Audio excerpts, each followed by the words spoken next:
Halo semuanya, salam sejahtera bagi kita semua.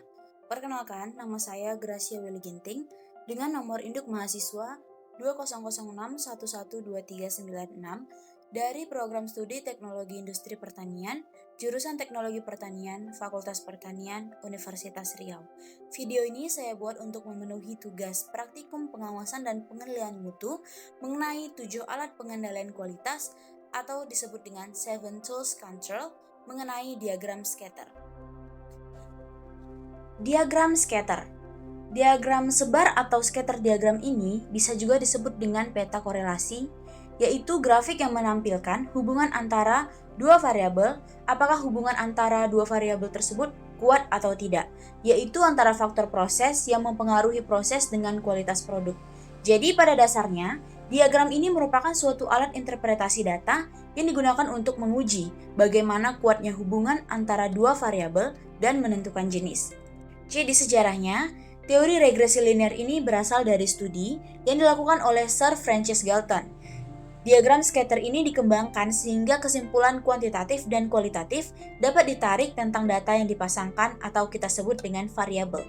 Pedoman pengendalian mutu dan kualitas statistik pengendalian handbook ditulis oleh seorang konsultan kualitas Jepang bernama Kaoru Ishikawa, di mana buku ini berguna dalam memberikan pengertian tentang cara menggunakan dan menginterpretasikan diagram scatter. Ishikawa percaya bahwa tidak ada akhir untuk kualitas perbaikan dan pada tahun 1985 menunjukkan bahwa 7 alat digunakan untuk pengumpulan dan analisis data equality, diantaranya adalah diagram scatter. Selanjutnya adalah prinsip dari diagram scatter. Jadi ada 3 pola dalam diagram ini. Yang pertama itu ada pola positif diagram scatter.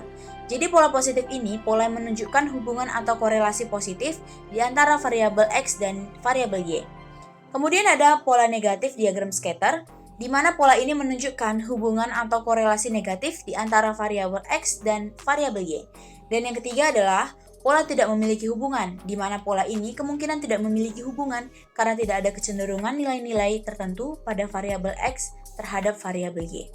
Jadi tujuan dari diagram scatter ini dapat disimpulkan untuk menguji bagaimana kuatnya hubungan antar dua variabel dan menentukan jenis hubungan dari dua variabel itu, apakah positif, negatif, atau tidak ada hubungan sama sekali. Selanjutnya kita masuk ke studi kasus. Jadi sudah ditampilkan tabel jumlah produksi bulanan dan jumlah produk gagal produk tiang listrik beton. Tiang listrik beton ini diproduksi dari bulan Februari sampai dengan September dengan jumlah produksi dan jumlah produk gagal sesuai dengan yang ditampilkan pada tabel. Jadi selanjutnya kita akan mengolah data menggunakan Microsoft Excel untuk mendapatkan gambar diagram scatternya dan regresinya. Lanjut. Kita masuk mengenai bagaimana sih cara membuat diagram scatter. Jadi langkah pertama yang kita lakukan adalah tentu saja membuka aplikasi Microsoft Excel. Kemudian kita inputlah data tabel mengenai jumlah produksi dan jumlah produk gagal. Selanjutnya, kita blok bagian jumlah produksi sampai dengan jumlah produk gagal. Kemudian, kita klik pada bagian insert. Kemudian pilih scatter dan klik pada pilihan pertama, yaitu scatter with only markers. Kita klik. Nah, akan muncul diagram scatter seperti ini. Kita ganti layout desainnya. Yang ini, yang pertama, pilihan pertama di chart layouts. Kemudian kita beri judulnya yaitu diagram scatter jumlah produksi dan jumlah produk gagal tiang listrik beton. Kita kecilkan fontnya agar muat.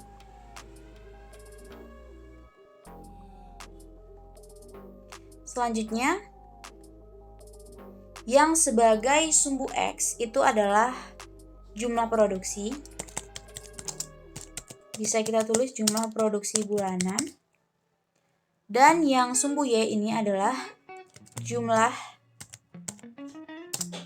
produk gagal.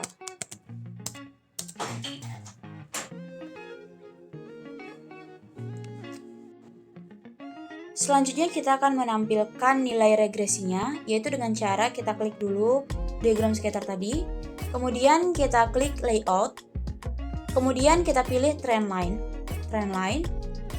kemudian more trendline options. Kita checklist bagian display equation on chart sama display R squared value on chart. Kemudian kita klik close.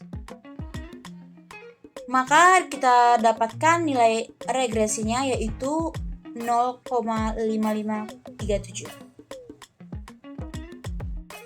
Dari hasil yang kita peroleh, maka dapat disimpulkan bahwa dari bentuk grafik dan regresi yang sebesar 0,5537 yang dihasilkan, diagram di atas dinyatakan tidak memiliki hubungan baik positif maupun negatif, yang artinya jumlah produksi tidak mempengaruhi jumlah produk gagal. Begitu juga dengan sebaliknya. Jadi tidak ada solusi pengurangan atau penambahan jumlah produksi untuk mengurangi produk gagal. Kemungkinan produk gagal dapat dikurangi dengan pengendalian aspek kualitas atau aspek mutu lainnya. Sekian penjelasan yang dapat saya sampaikan. Kurang lebihnya saya mohon maaf. Terima kasih dan sampai jumpa kembali.